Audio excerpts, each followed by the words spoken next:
Christopher, let's try to follow for a while the chronology of your book and go back to Dartwood, England, when you were a 9-year-old boy. Back to Mrs. Jean Watt's Classes of Religion. She seems to be the first person that helped you to doubt of God's existence unintentionally. I guess everybody has gone through a similar experience in a certain stage of life, but the truth is that no matter how dogmatic and irrational the introduction in religion is, billions of people still prefer to embrace faith. How do you explain this uncontrollable need of God among human beings? I can only say that if we have to concede that for millions of people it's very real and very necessary, then we must also concede that for quite a large number of us, perhaps 10 to 15%, this need does not exist. For me, Mrs. Watts didn't tell me anything I didn't know. I did not suddenly have a moment on the road to Damascus. I used to believe something and now I don't believe it anymore. Or I used to believe this and now I believe something different. No. It was simply the way in which I discovered that I couldn't believe in the supernatural. Did not believe in it, could not believe in it. It's something a little different from a moment of conviction or from a eureka type moment, but still a moment. It became obvious to me that I was, as Pascal phrases it, so made that I cannot believe. As you say, you have written this book your entire life. Yes. If this long way... It's very kind of you, by the way, to notice this so acutely. But this long way that took you to your unquestionable objections to religious faith, was it easy or was it painful? I think it was less painful than the experience that many of my Christian or Muslim or Jewish friends have had of investing many years of their lives in a faith that proved to them to be worthless. For me, it's an intellectual engagement with believers and with unbelievers, trying to make people understand that the most beautiful life is the one that studies reason, irony, literature, science, humor, and the other things that make one's life worth living. That we don't owe anything to a supernatural dictatorship. I wonder if this has something to do with our fragility, our essence of glass. This is a beautiful definition of the French scriptwriter Jean-Claude Carrière, who wrote about our fragility, essence of glass. There's no doubt of it in my mind. We are a partly rational species that is full of fear, fear of death, fear of the unknown, fear of the dark. That is also a very conceited species. Unlike most other animals, we believe that the universe is designed with us in mind. It's easy to persuade us that this is not an accident. We must be the center of the object for it, of course. But between our fear and our egotism, it's extremely easy to sell religion to us. Of course we would be the center of the world. The sun revolves around our earth. Nothing would be more likely. Everything is about me, moi. Yes, it takes a lot to grow out of this nonsense. Your book fully illustrates how harmful religions have been throughout the centuries and how many atrocities men have committed and still commit in the name of God. Not in the name of God, because of the belief in God. But at the same time, there are reasons behind it. And these reasons are the constant struggle for domination and expansion, as well as the constant fear of the different, fear and despise for the different. Do you believe that without religion this struggle would come to an end? No. I'll give you an example. Christianity is stolen from Judaism, and Islam is stolen from Christianity and Judaism. And these are plagiarisms, but the original monotheism is that of the covenant between God and the Jewish people, supposedly. Well, according to the Jews, God tells them to pray every morning. The men have to say, "Thank God I'm not a woman." And the women have to pray, thank God I am the way I am. And both have to thank God that they're not a Gentile or a slave. Well, obviously, this is not decided by God. It's designed by men, to be exact, masculine, so that they can keep women in their place. That's easy. Only a fool can't see that. Okay? God did not decide this. Men used religion to own women. However, the impulse of men to own women would be there if they believe in God or not. It's just that it might be a bit harder to persuade female babies that they should be owned by men if they were not told that God wants it to be true. If all they're told is men want it to be true, they're not going to be very surprised. Tell them that God wants it to be true, and they may put up with it. The same with slavery. God wants people to be slaves? That's different from just men wanting to own other people. So that with the use of religion, the invention of the deity, you can disguise what would otherwise be obviously a man-made, ramshackle, hypocritical dictatorship. So that getting rid of the idea of the supernatural is one step, only one, but a very important one, perhaps the first one, perhaps the biggest one, on the road to emancipation. Until reading your book, I never realized how many divine creators have been born from virgin women as Mary. You say Buddha, Krishna, Perseu, Horus, Mercury. Several Aztec gods. I think there's no god that I know of in history. I have a whole paragraph of this. That have been... I say history, in mythology, that has not been born of a virgin. It would have been impossible for Christianity to sell itself as a religion if it did not continue this Egyptian, Aztec, Persian, Mongol tradition. Even Buddha is born from a slit in his mother's side. Anything but the birth canal, anything but the vagina. This unclean vessel, God has for some reason used only one-way street. But was this the eternal fear of sex, or perhaps the need that make an origin for God that would be different from the human biological system? It's the religious fear of sex, certainly, but it's also the male revulsion from what it most desires. Men need women, and they don't like the fact that they need them. They need them terribly. They hate the fact that they need them. They have experienced a disgust about this fact. Religion makes that into a system and consecrates it. My first wife was Greek Orthodox, Eastern Christian. When she was having her monthly period, she wasn't allowed to go to the church. Certainly not to take the sacrament of Mass. I think that used to be true at any rate of the Western Orthodox, the Roman Catholic as well. It's certainly true of Judaism. And the revulsion from female menstrual fluids is very common, of course, also in Islam and all other cults. This comes from human anthropology. It does not come from heaven. It does not come from the sky. It doesn't come from the planets. It doesn't come from the sun and the moon and the stars. It comes from the base, very primitive forms of human anthropology. It's the first thing to know about it.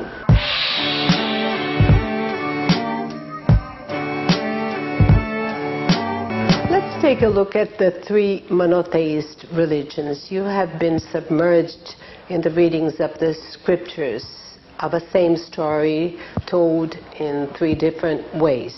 But it was not very clear for me your own view on the three mostly known men in humanity: Moses, Muhammad, and Jesus. Tell us about them. Moses is a mythical figure, invented many centuries after he died. There are probably four authors of what is called the Torah, the Jewish Bible, the Pentateuch, the first five books of the New Testament. Invented. Biblical scholarship suggests at least four authors, contradicting each other, sometimes synthesizing each other. Nobody except the fanatical Orthodox Jews believes that Moses was the author of the Torah, or that God dictated it to him. He's the author, in other words, at second hand. Muhammad, of whom it's also said that he dictated a book at God's, or the Archangel Gabriel's dictation, is not quite so much a figure in mythical legend. He does. There probably was such a person. It seems quite likely there was such a person. That much of what we know about him is legendary. He's on the borderline. Jesus of Nazareth is much more on the borderline. Earlier, between the two, he's more in the world of William Tell, Robin Hood, King Arthur, the legendary figure. Certainly most of what was written about him and what is claimed is written, as with Muhammad, as with Moses, many hundreds of years afterwards, by people who didn't know him, who were themselves very parti pris, as the French say, very partisan. But the effort that they make to make the story come true suggests that there may have been some sort of human individual involved. In each case, it's the desire to fabricate a story that testifies to the strength of the belief. How would you draw Jesus in his lifetime? What's your view? We only have, even at the best, even at the claims of his supporters, written many years later and very discrepant. None of the accounts agree about his birth, his life, his death, or his supposed resurrection. The four Gospels completely contradict each other on all these things. But let's suppose they're trying to do their best. There are a few years around his birth, childhood. Then there are about something like 25 or nearly 30 missing years. And then there's the return somewhere, somehow, apparently of the same person, to roughly the same area, ending in a very horrible death. Or not ending in a very horrible death. For me, raising the question, a very important question, is it true for Christians to say somebody died for my sins when they did not in fact die? Which do they mean? Somebody, I make it as a morally serious point, if somebody throws himself on top of the bomb that would otherwise explode in the schoolroom, he absorbs the explosion, loses his life to save other people, we can respect it. What if he isn't doing that? What if he's doing that and he's going to get up 2 days later and say, I'm unharmed? Doesn't it diminish the admiration one has for the sacrifice? You see what I mean? Christianity leaves all these moral questions entirely unresolved. Coming back to the scriptures, you say that the Old Testament was a nightmare, but the new one was still more cruel. What was horrible about it? The Old Testament I describe as a nightmare because it contains the warrant, the official divine warrant for ethnic cleansing, as we now call it, the destruction of other peoples, actually for genocidal ethnic cleansing, the complete destruction down to the last child of the Midianites, the Amalekites and others. They're to be erased, obliterated, their land taken. If there are any survivors, preferably young female, they should be made into slaves, and so on. It contains the warrant for all this. Slavery, genocide, murder of children, etc. And theft, conquest, dispossession, imperialism of the most arrogant kind. But that's it. Once the Midianites or the Amalekites have been destroyed, or the Moabites have been destroyed, that's it. They don't suffer anymore for not being Jewish or not having the covenant with God. They're gone, but that's it. There's no hell. But now we're going to torture you after you're dead forever. That completely evil idea only comes with Jesus of Nazareth, who says for the first time, if you don't agree with my lovely offer, depart from me and go into eternal fire. The most evil idea I think that's ever been proposed in history, now very much preached by the suicide murderers of Islam as a central teaching of their wicked doctrine. On the other hand, your readings on the Quran made you say that Islamism is at the same time the most interesting and the less interesting of the monotheisms. Let's talk about the most interesting in Islamism. Islam claims to be the culmination, maybe we should say the consummation, of the previous revelations, Abraham, Moses, Jesus. And someone doesn't deny these, it says these also occurred, but now God wanted to round it off, bring the last words, after which there's no need for any more inquiries. There are no more questions. All the questions have been answered now. All you need is to recognize the good news and to fall on your knees in front of it. Well, this is a very dangerous doctrine, of course, because it literally suggests that the time for human inquiry has come to an end. That we already have all the information that we need. Nothing could be more horrible than that. And it contains also, underneath itself, it contains a direct threat. If you don't agree with this, there's something really wrong with you, and you may have to be brought into line. And the measures taken may have to be very severe. But this is very close to the other religions, the other monotheist religions too. Yes. It is of course true that Mr. Ratzinger, Herr Ratzinger, the Bavarian who calls himself the Bishop of Rome, and is called by his supporters, but not by me, the Pope, has recently said that only the Roman Catholic version of Christianity is the true faith. And of course he has no choice but to say this. That is indeed the teaching of the Church, and he wanted to reaffirm it. There had been some weakening on this point. They've been saying that since before the Prophet Muhammad. But the difference, I think, is this. There is no denunciation in the Christian Bible of the Muslim teaching, whereas the Muslim teaching says, oh yes, we understand the Christian Bible, we come after it, we're the final, we're the last. It's more analogous to what Christians say, some of them say about the Jews, either that they got everything wrong and that they killed Christ and they're heretics, or sometimes when they're in a good mood, that they got everything right, they invented monotheism, and all they need is to realize that the Messiah has already come. You're not waiting for him, he already arrived. My view as an atheist is that all religions are equally false. They're false in the same way. They prefer faith to reason. There's also a very interesting chapter in your book, the most generous, I would say, where you make the question, do religion make people behave better? And surprisingly, you say yes when you speak about Martin Luther King. No, I say no. I'm sorry. Well, I understood that you had... No, I say that the case for civil rights for African Americans, black Americans, was complete long before Dr. King was born, and had been made by atheists and secularists, black atheists and secularists. You recognize the important role he had that in rhetorically, for someone, the justification for racism and for slavery was Christian, specifically Christian. So that it's very brilliant rhetorically to be able to use the language of Christianity, dialectically, so to say, against itself. But it adds nothing to the proof that racism and slavery are to be condemned morally. To be able to do it in New Testament or Old Testament terms. The case had already been made. It's just a great propaganda victory, a great rhetorical victory. It doesn't make anyone behave. Religion has never made anyone behave any better.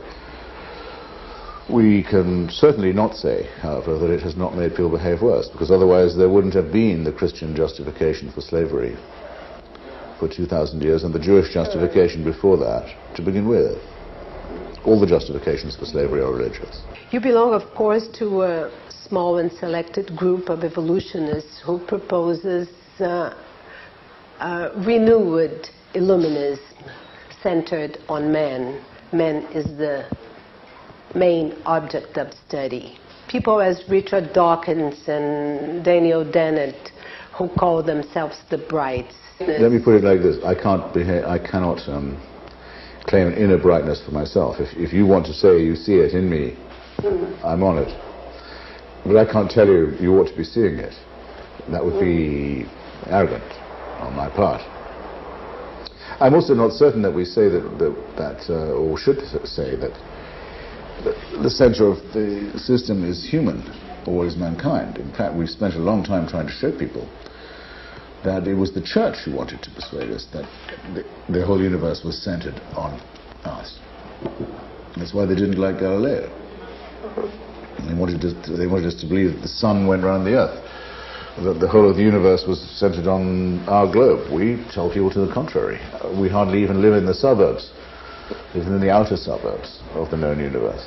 And it's time that we realized how very small our role in this is. And only when we understand our sense of proportion are we likely to be able to think rationally about it.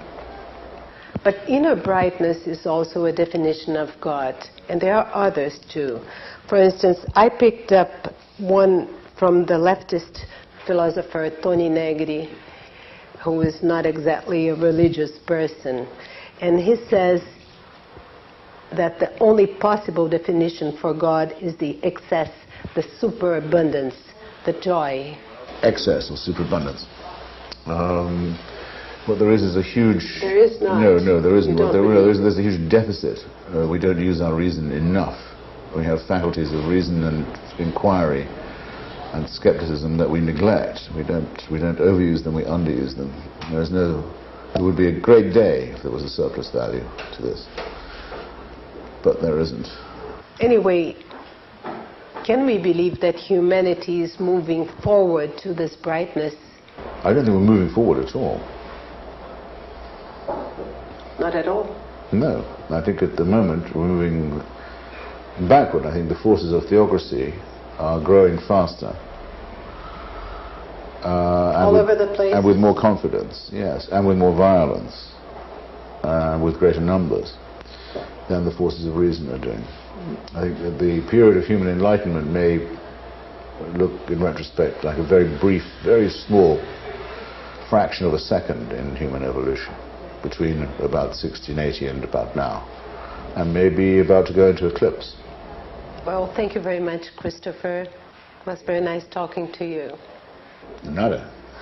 Let's hope for better times. Well.